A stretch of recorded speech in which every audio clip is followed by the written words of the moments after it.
Perkenalkan, saya Castle, nomor absen 8. Saya Esther, nomor absen 13. Saya Mary, nomor absen 26. Dan saya Rachel, nomor absen 30. Dari kelas 74, kelompok 5. Mary, hari ini kita mau ngapain, Mary?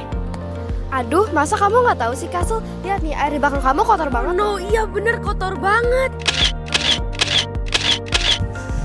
Jadi hari ini kami akan membahas mengenai polusi air dan tanah. Mari kita mulai dengan membahas tentang polusi air yang ada di limbah ini. Mary, polusi air tuh apa sih? Polusi air adalah peristiwa ketika bahan pencemar masuk ke dalam air, seperti danau, sungai, dan laut. Bahan pencemaran kayak apa itu? Kamu tahu nggak sih kalau misalnya faktor terbesar bahan pencemar polusi air berasal dari sektor rumah tangga, seperti air buangan kamar mandi, dapur, dan cucian. Selain itu, limbah dari industri yang mengandung bahan berbahaya juga berpengaruh besar dalam pencemar air. Oh, kok bisa? Rachel, tolong jelasin dong. Boleh dong, karena sebagian masyarakat masih membuang sampah dan limbah langsung ke sungai. Selain itu, sisa cucian dari kamar mandi seringkali mengalir langsung ke saluran pembuangan tanpa melalui proses pengolahan yang baik. Tidak hanya itu, beberapa oknum industri membuang limbah sisa produksi mereka langsung ke aliran sungai secara tidak bertanggung jawab, sehingga bahan pencemar seperti logam berat, zat pewarna, bahan kimia berbahaya, dan minyak dapat bercampur dengan sungai. Oh, sepertinya aku tahu deh. Contoh dari limbah rumah tangga dan sisa-sisa cucian dari kamar mandi yang masuk ke dalam aliran air. Salah satu contohnya limbah rumah tangga yang masuk ke dalam aliran air adalah kotoran tinja yang mengandung banyak bakteri. Sedangkan, contoh dari sisa-sisa cucian seperti deterjen, sabun, dan limbah organik lainnya.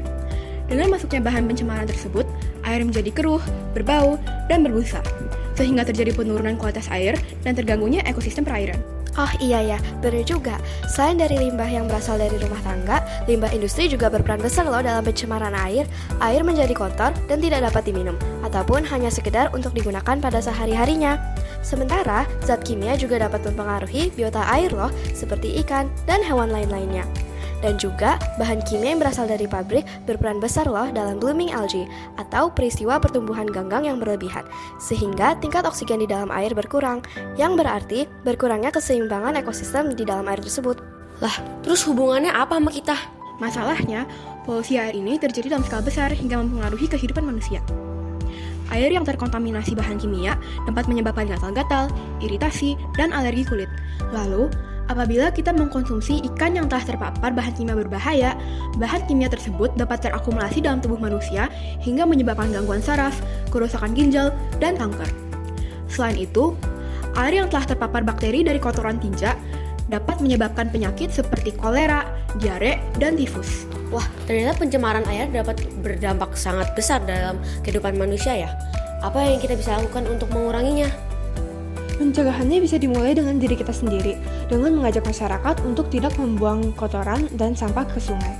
Selain itu, kita juga bisa mengedukasi masyarakat untuk menjaga kebersihan air. Pabrik harus mengelola limbahnya terlebih dahulu sebelum membuangnya ke dalam sungai.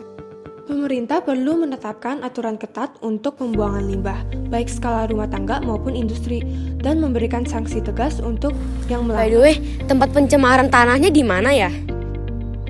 Di sini nih, Castle, lihat.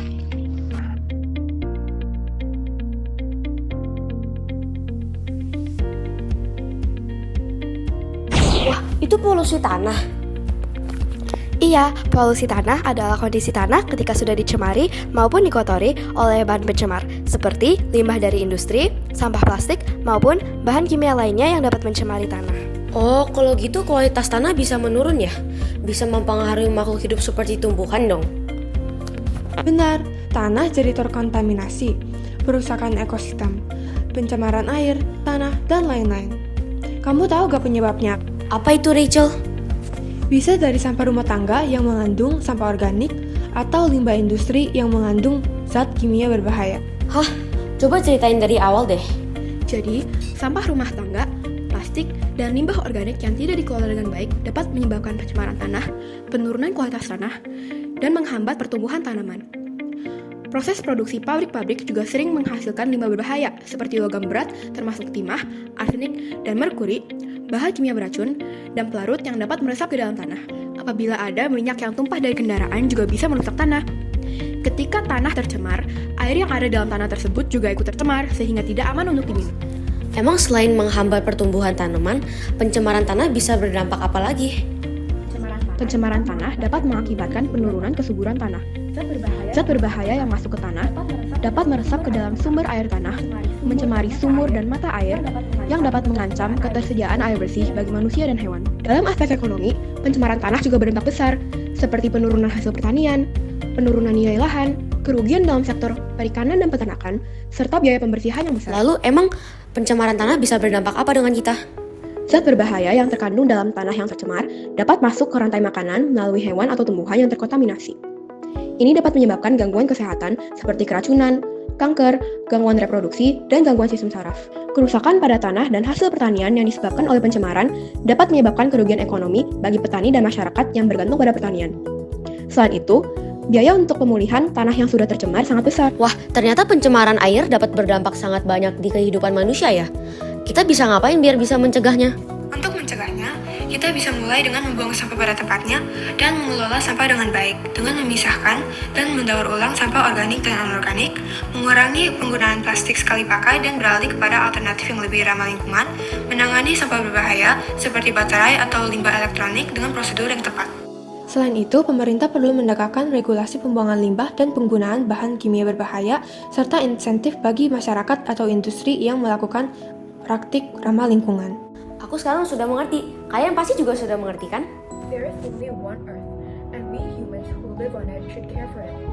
If we can't clean the Earth, then better not make it worse by littering or misusing it. We must keep the Earth beautiful for our future generations to see and enjoy. Actions make a big difference. By doing simple things like reducing plastic waste or choosing eco-friendly products can really make a huge impact on protecting our environment. When we all make these simple things, we create a new, healthier and cleaner world for everyone. You shouldn't litter because littering can harm the ecosystem and all living things.